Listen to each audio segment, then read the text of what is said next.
Today's show is sponsored by the ABV Barrel Shop. The ABV Barrel Shop is located in the St. Louis metro community of Arnold, Missouri. The ABV Barrel Shop is focused on one thing: single barrels. Best of all, you can try before you buy. Head over to abvbarrelshop.com to sign up for their email and text distribution so you know what they have in stock, what classes are coming up, and who from the industry may be coming in to visit. The ABV Barrel Shop. It's where single barrels live. We are also sponsored by the Bar to Go. The Bar to Go offers traveling minibars that are no bigger than a small purse or toiletry bag. Best of all, they are fully customizable so you can create the perfect piece that is unique for you. If you own your own business, what a fun and unique way to promote what you do. Check them out online at thebar2go.com. That is the number 2 in the Bar to Go. If you have wholesale questions, call my friend Isabel Clark at 504-481-1297. Finally, we are sponsored by the Neeley Family Distillery. NFD is a family-owned business that keeps ringing up awards in the spirits world. Head to Sparta, Kentucky to experience the family history, award-winning spirits, and meet the Neeley family. Check them out online at neeleyfamilydistillery.com.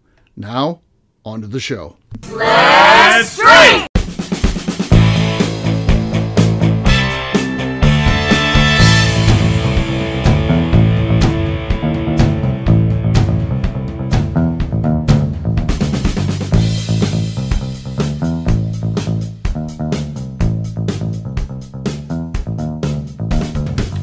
Welcome to the Bourbon Daily, the podcast about everything bourbon delivered to you every day of the week. Today we have a special show from the ABV Barrel Shop Tasting Bar where we're going to be talking about release number 4 from Wyoming Whiskey's National Park Series. My name is Steve Akeley, joined by Darren McCroy and Kyle Neeley. What's up, guys? Hey, y'all. Hey, what's going on? Hello. So not much. Looking forward to tasting this. We've got this here at the Barrel Shop. Should be fun. We'll get to that after the break. For right now, I had an incident the other day. This is a full-on incident, so I want to know if you guys have ever found yourself in a situation like this. So I have this ongoing thing where I have to go to the skin doctor every 6 months, and I got to get these things taken off my face. It's sun damage, and it's all precancerous, which is good, but they said if you get it addressed it now, you won't have problems down the road. So, of course, I'm going to do that. So the first time I went in there, and it was actually to look at something on my arm. And so I made an appointment to look at this mole that I had on my arm that had kind of changed color. And they always say if they change color, it's bad. My wife, of course, was assuming I was going to die. And then she got my kid involved, and they're like, you got to go, you got to go. So I go there. Turns out it was harmless. Just had to be frozen off. But as I was in there, I asked the doctor about a thing on my neck and then those things on my face. And she's like, whoa, hey, you got to get a full body exam if you want to talk about other things. You came in to get your arm done, and I've allocated that to this time. And I was like, oh, I'm sorry. She's like, all right, but let me look at it. And that's when she said, hey, we'll have to do this other face stuff. So then I start getting appointments to do that stuff. I had something on my back, it looked very similar to what I had on my arm, and I thought at some point I need to get that just taken off too. But I get to the doctor thinking I just am going to work on my face, and I don't, of course, ask about anything else because I know now I don't want to get in trouble. Yeah. I'll actually only into this skin doctor because my wife is a patient there, and she called and asked for a favor because they're like, we don't take any new appointments, no new people. And my wife said, well, this is my husband, and they're like, fine. So I thought, man, I might get myself kicked out. So I said, I'm going to go on, but I'm going to follow the rules. I didn't know the rules the first time I messed up. So I go in there, and there's a woman that takes you back to the room, and I go back to the room, and the woman says, would you like the full exam today? Or do you just want to get the stuff addressed on your face? I said, whoa. Mm-hmm. I'm like, well, I got that thing on my back. I'm like, this is the way to... I think you had to set up an appointment just for that. So I asked her, I'm like, I didn't set up the appointment for that, but I can get that done? She's like, yes. So then I thought, what underwear am I wearing today? But I just took a chance. I didn't remember. And so I'm like, I'm going to do the full body exam today. So she's like, okay, you got to strip all the way down to your underwear. You wear a gown, but you don't tie it back so they can look in the back. So I stripped down, and I look, and I was like, oh, thank God. It was my Sasquatch underwear with a big picture on my ass of the Sasquatch, and it says Sasquatch instead of Sasquatch. And so that's what I was wearing when the doctor came in, and so I was caught in my Sasquatch boxers. But I was glad I did it because I got the back thing just taken care of right then and there. Nice. No other problems, by the way, so now I feel good. No other issues other than what's going on the face. I did have one take off. Look at that on the hand. That's a bad one. Then I got several on my face. They did, but the guys can see it. The audience can't. But have you guys ever got caught in a situation like that where there was going to be some sort of nudity, kind of? I mean, I'm in my underwear, but it's not. It's uncomfortable that I have to do that, and especially not knowing. And like I said, I was actually happy. It could have been worse than the. I mean, there's some that have vile. I always wear like underwear that's either boxers or boxer briefs that have some sort of pattern on them. Then most of them are offensive.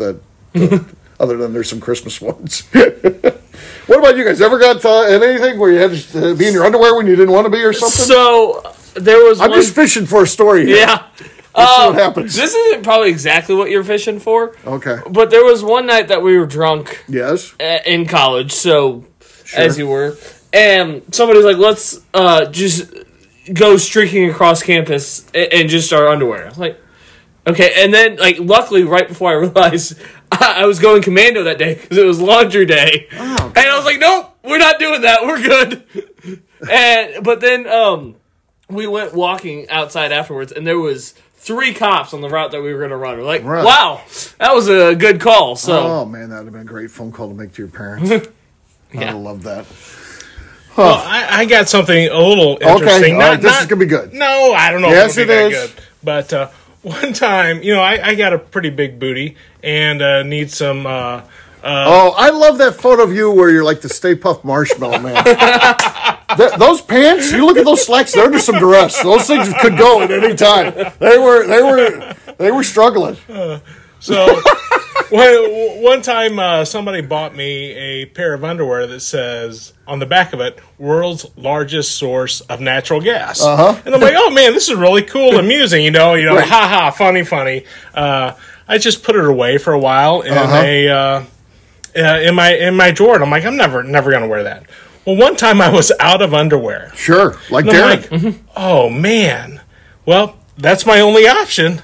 I put those on. Well, I didn't think about it, but I put a pair of white shorts on top of it, but it was see-through. Yeah, and you could actually see world source of natural gas. They were tidy whities. Oh. I went out in public with them, and I'm still today humiliated. I did that, but I think everybody had a good laugh. I was going to say, I'm sure everyone enjoyed that.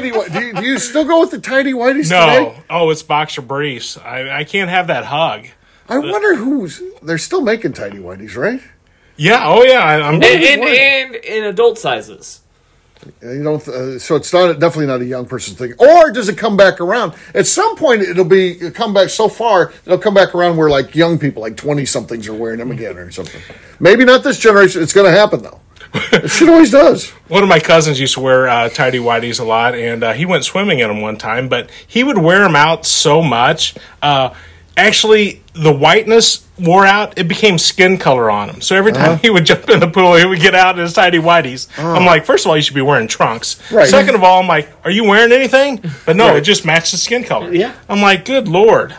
I can't believe the number of people that call them whitey tidies. What the fuck does that mean? Tidy whities, I can get. They're clean. They're white colored.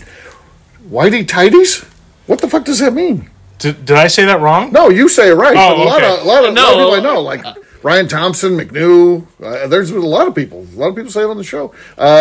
Wes Harden says it like that too. I wonder if it's that doesn't. Well, no, maybe it does because he's from Texas. Is it a Southern thing? Maybe it's a Southern thing.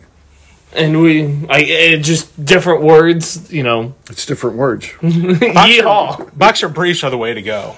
But you can also get those ones with the little sack in there, the little huggers. But I don't know about that. I haven't stepped up to that one either. Yeah, I'm not sure about this. Seems like, what if there's some pinching involved? I'm always worried about the pinching. I mean, you think about it, things get pinched, they just fall asleep. I don't know. There's certain areas you don't want to get pinched, I would think. I don't know. And that's the main one. I would think. Then going back to Darren's commando thing, what is wrong with people that go with commando? I'm like, you're getting your stink, your junk, your funk on a nice piece of clothing. Mm-hmm. Does that ever come out in the wash? Or do you ever go back to wearing underwear? It was one day in college. One day. That's the one day. It was probably 2 days, but the one day. I just would always wear gym shorts. Like that I didn't really care about anyway. So I wasn't wearing slacks. I think people that go What if things commando show and you see what can happen with shorts? People can sometimes see through them. Kyle didn't know. I didn't know. Next thing you know, they can see through. don't buy white clothes at all. This is true. So my neighbor, he does not wear any underwear. And one time he was out together, he ripped his jeans in the back, ripped them open, and everything started hanging out in the back. I'm like, that's what you get for not wearing underwear. Come on, people. Wear underwear, support the industry. Hanes. Hanes her way, too, for your ladies. Well, I don't want life without underwear, really. Yeah. And, the thought of wearing jeans without underwear is uncomfortable. Have they not seen Something About Mary? I mean... How'd you get the beans but Frank? Frank and beans! Frank and beans! He was masturbating! We got a bleeder! All right, what we'll do next, we'll take a quick break. And then when we come back, Wyoming whiskey. National Parks release number 4. We'll do that in just a few.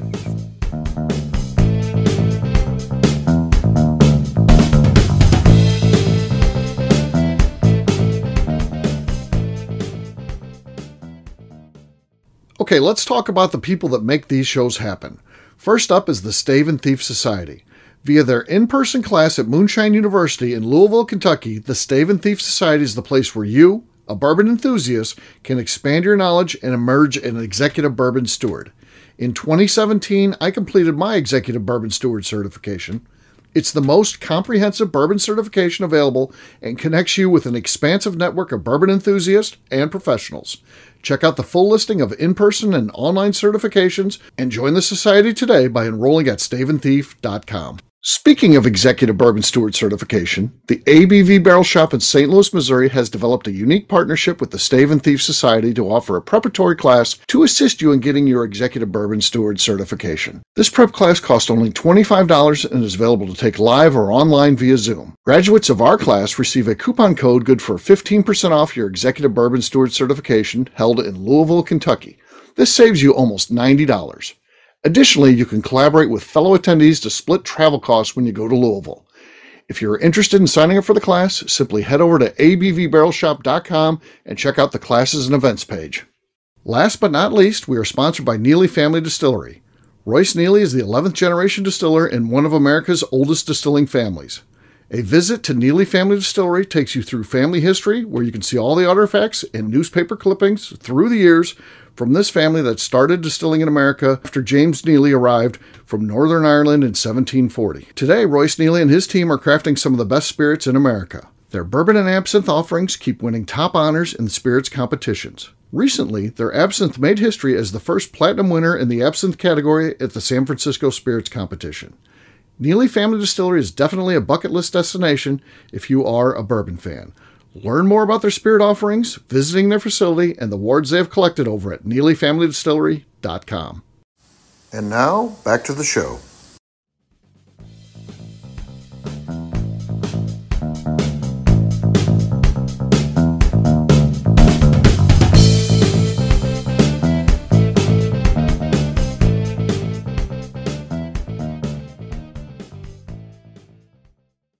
Are you starting? Yeah, of course. This will sound like good conversation for the show. Jesus.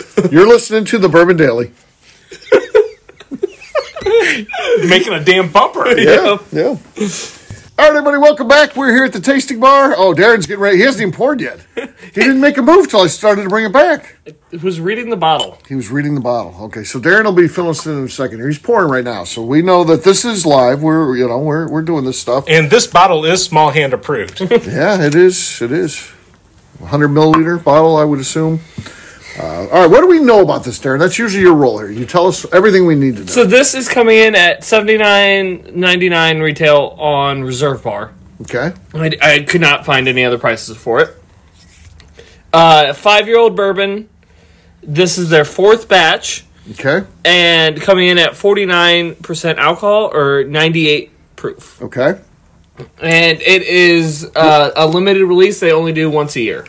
And it celebrates a park, right? Yeah. And is it different parks they celebrate or different parts within a park like Yellowstone? So they're probably going to have to move to that if they want to keep doing this year after year. Because if they're on 4 already. I know one was the Teton release I was reading a little bit about. Okay. And this one's obviously Yellowstone because it has the falls. Or not Yellowstone Fall, but the hot pads and stuff. Yeah. So. Okay. Upper Basin is kind of what that looks like. Whoa. Upper Basin. You know a lot about the parks, right? Yeah. Right. I do love Yellowstone. How many national parks have you been to? Do you know? Not exactly off the top of my head. That's a quest, right? There are people who do them all, which is kind of cool. It is a goal of mine. My coworker has a park passport. She goes to everyone, gets them stamped, and that makes trips and vacations out of them. Jeff and Drizzy actually got me this cool map that I'm supposed to mark them all off. Really? But I started doing it, and then I was like, I need to ask which, because I went to some of them when I was like 9, right? And I was like, I need a list of that, and I haven't gotten those together. You need your parents' help. But I would say like 25 to 30 would probably be the would be a good guess. I'm sure closing in on getting to get the silver park pass. I'm working my way towards that. It's like $10, and then I get to go into any park. Yeah, it'll be nice. If you're still alive, you get to go into any park for free. Yeah, it'll be nice. I pay $10, and it's free. Yeah, but it's literally a one-time payment of $10, right? Like, so it's definitely free. Of course, and of course, it's free. It's McNew math. It's McNew math, so it's just free. Yeah, that is free. One of the coolest things. I think that silver pass is just awesome. I will be getting that. I plan to do a lot of travel, so the parks will, of course, fit in on that. So. That's the goal. The wife and I plan on when we take when we go on a road trip. It's not going to be like, okay, we'll see you next week. It'll be like we'll see you in like 4 months. Yeah. That's our plan. So hit Yellowstone in the winter and those type of things. I don't really like cold weather, but I would like to see Yellowstone in the cold one time. Yeah. Really, so everything's only accessible by snowmobile. Yeah. That one's high on my bucket list. Just like in the wintertime, right? Like with the snow. Yeah. Again, going back to Yellowstone at any point, I'm down. Like. Right. But then it's also easy to see the animals, too, because not only the snow helps you visually spot them, but they're all, of course, gravitating towards the thermal stuff where they can warm up. So it makes animal spotting easy. But hopefully you don't go there at a time when the bison slips and falls into one of the hot pools, because I've heard that stinks. Because of all the burning hair. Yeah. And just imagine how that smells on a 2,000-pound animal. Yeah, that wouldn't be good. That wouldn't be good. All right, let's give this thing a taste. Let's see what we got here.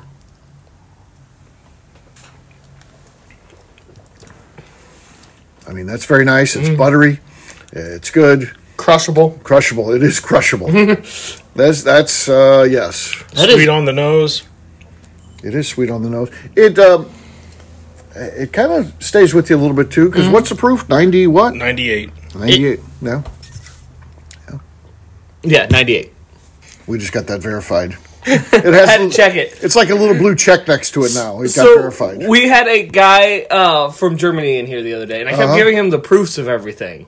But he was like, I actually don't understand proof. Work with me here. What is the percent alcohol? So I've been remembering the percent alcohol of things instead of proofs. Isn't it wild, though? And I get that. Yeah. But at the same time, anybody gives me the ABV, I know exactly what that is, too. Yeah. That's how good I am. I can understand both concepts. I mean, maybe I'm just special. I don't know. Maybe I'm just above and beyond. Yeah. But if it's not something you taught growing up at all, like if you've been drinking for years, and what school did you go to where they taught you proof? All you have to do is double. Yeah.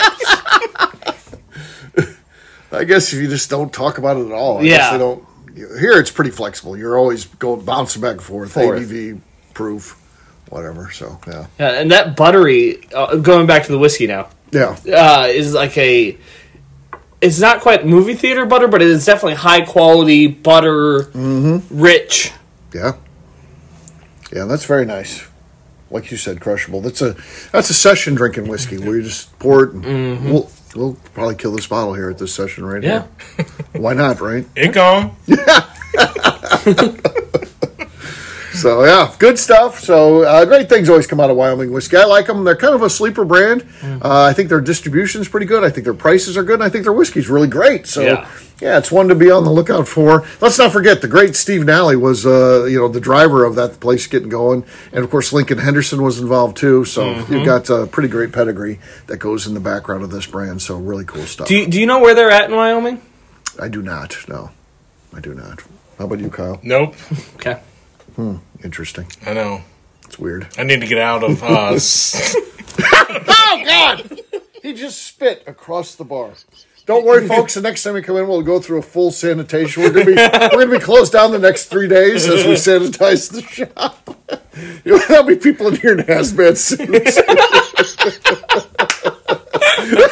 People be looking through the window like, "What happened in there?" Oh, Kyle spit on the bar. Just a couple bubbles. A little frothy. Nothing here to see. Oh, God. All right, well, we'll wrap this one up as we always do by talking about where people can find us. Kyle, we'll start with you. Where can people find you? You can find me on the gram at Kyle Neeley 35. Oh, God, on the gram. And by the way, you're not 35 anymore. I feel it. Okay. I might flip those numbers soon.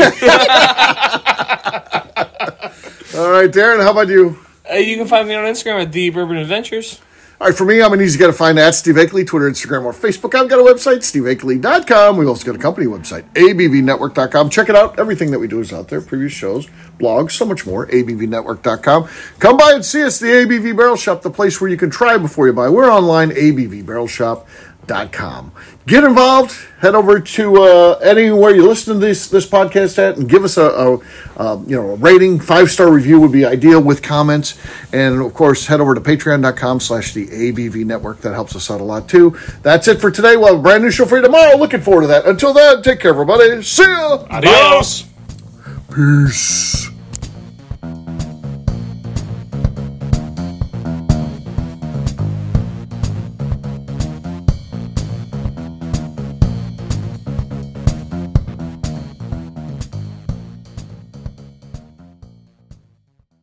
Before we let you go, let's talk about one last thing. The ABV Barrel Shop in the St. Louis community of Arnold, Missouri. The ABV Barrel Shop is focused on a couple of things. First of all, single barrels. We are the place where single barrels live. We go to distilleries, taste through the whiskey, select the best barrel, and have it shipped to our store where we present it to you, our customers, by allowing you to try before you buy. We're also known for the classes that we have in our education center in the store, as well as the events we have with industry professionals from the bourbon business. If you are in the St. Louis area, please come by and visit us at 6 Fox Valley Center in Arnold, Missouri. Or at a minimum, at least sign up for our email and text distribution so you know exactly what's going on in our shop over at abvbarrelshop.com. This is Steve Akeley, owner of the ABV Network, signing off. We thank you for listening to our programming and truly appreciate your support. The Bourbon Daily is part of the ABV Network. For more information or to become a sponsor, please visit abvnetwork.com. Thanks for listening and cheers. This has been a Steve Akeley production.